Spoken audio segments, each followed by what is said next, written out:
Bonjour à toutes et à tous, soyez les bienvenus dans l'émission Booste ta foi. Très content de pouvoir prendre ce temps avec vous et j'aimerais vous proposer de démarrer avec vous cette nouvelle thématique, affronter les difficultés de la vie.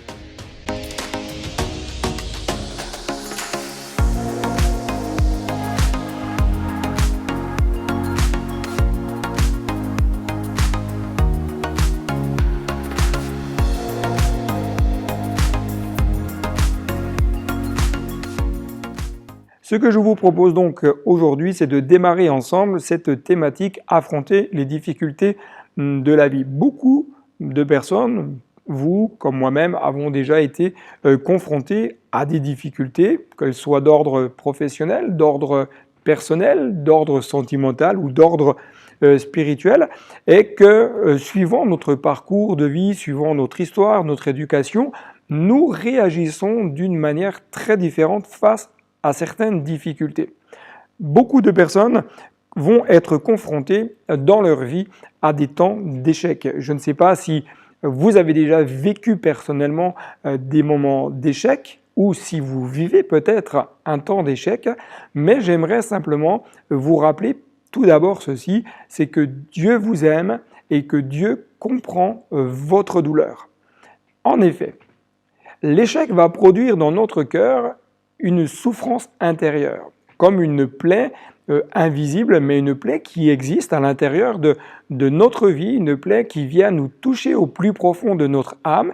Et comme ce n'est pas une plaie physique qui se voit, cette douleur, on va parfois avoir du mal à l'exprimer, on va peut-être avoir parfois du mal à la partager et d'autres personnes qui peuvent être autour de nous vont avoir du mal à la percevoir et à la comprendre.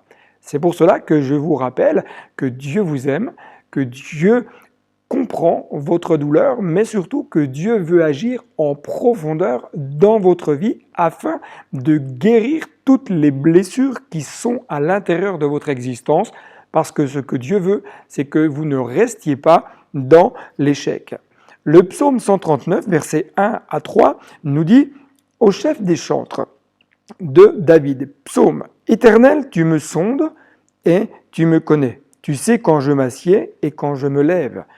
Tu pénètres de loin ma pensée, tu sais quand je marche et quand je me couche, et tu pénètres toutes mes voies. » Avez-vous déjà eu ce sentiment que les personnes qui étaient autour de vous ne comprennent pas véritablement ce que vous vivez? Il n'est pas toujours facile de bien exprimer ce que nous ressentons ou ce que nous vivons. Il n'est pas toujours facile d'utiliser les bons mots pour exprimer la souffrance qui est intérieure.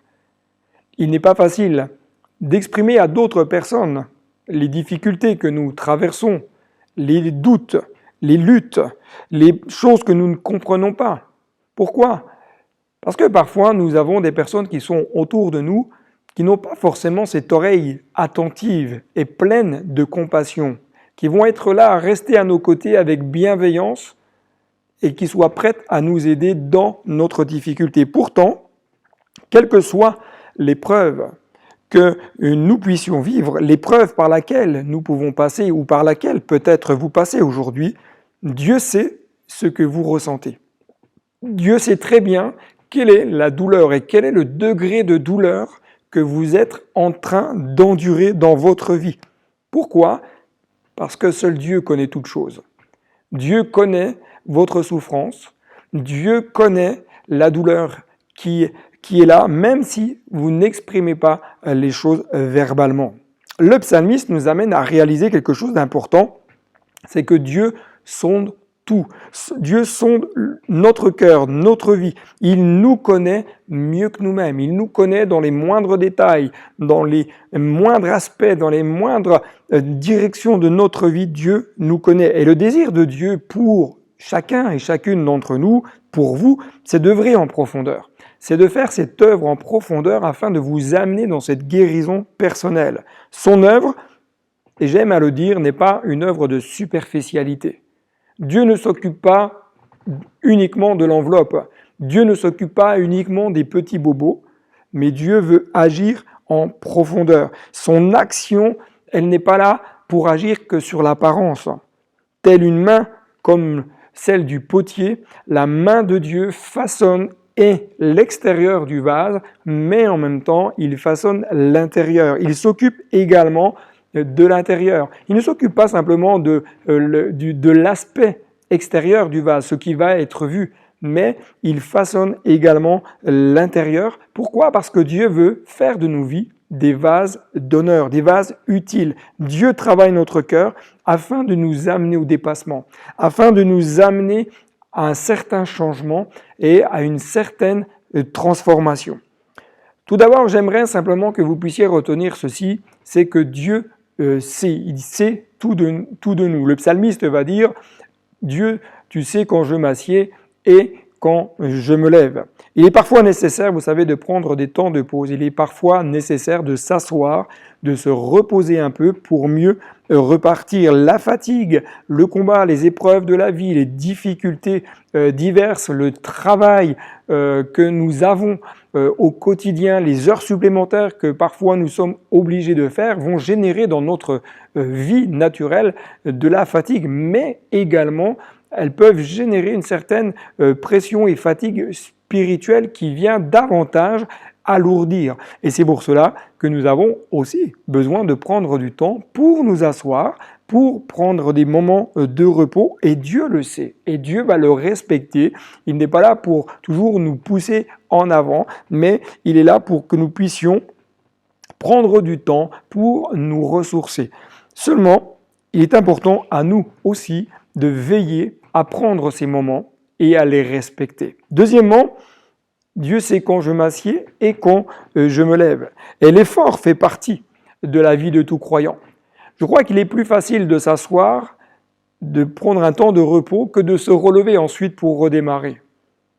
Parfois, on peut avoir, en tout cas, et tomber dans ce piège de dire, ok, maintenant je me suis assis, mais j'ai plus envie de repartir. Je ne sais pas si ça vous est déjà arrivé, mais parfois quand on a fait une grande marche ou on a fait une activité sportive, on s'assoit, on essaye de récupérer, la mi-temps est finie et il faut redémarrer. Et là, on sent que l'effort à donner est double et que c'est pas facile, que le démarrage n'est pas facile. Et dans notre vie de tous les jours, qu'elle soit naturelle ou spirituelle, le redémarrage est parfois difficile. Pourtant, le désir de Dieu, c'est que nous puissions nous lever, de prendre des temps pour ne pas rester dans l'abattement.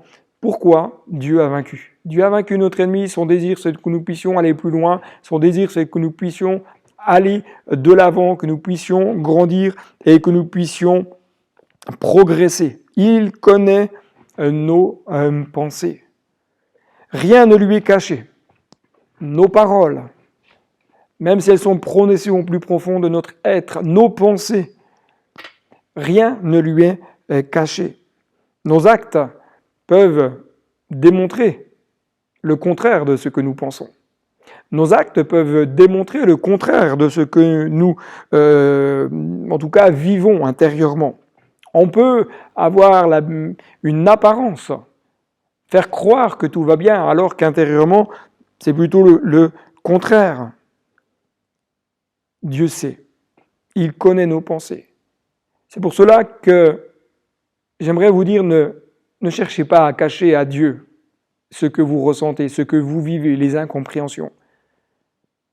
Ne lui dites pas des choses qui sont contraires avec ce que vous vivez, mais soyez vrai, soyez vous. Venez à lui simplement, implorez son secours et il fera grâce. Le psalmiste continue, dit « Quand je marche et quand je me couche, il y a un temps de vie, de combat, mais aussi des temps de repos. Il y a des temps où nous sommes en mouvement et il y a des temps où nous sommes dans des moments de pause. Prenez du temps pour vous ressourcer. La voie de l'excellence, c'est celle que Dieu trace pour nous. C'est une voie de victoire, c'est une voie qui passe au travers de nos tempêtes et au travers de nos détresses pour nous amener sur une nouvelle destinée. C'est pourquoi, lorsque vous êtes face à l'échec, rappelez-vous que Dieu sait, mais aussi que Dieu vous aime comme vous êtes, tel que vous êtes. Il comprend votre douleur, il est là et il veut agir en profondeur dans votre vie. Je vous dis donc à très bientôt pour une prochaine capsule sur l'émission Booste ta foi. Et si vous n'êtes pas abonné, n'hésitez pas à vous abonner, à activer la clochette si vous souhaitez être alerté des prochaines vidéos qui seront mises en ligne. N'hésitez pas à laisser également un commentaire autour de vous et à partager cette vidéo. Je vous dis donc à très bientôt et n'oubliez pas, le meilleur est devant. Bye bye.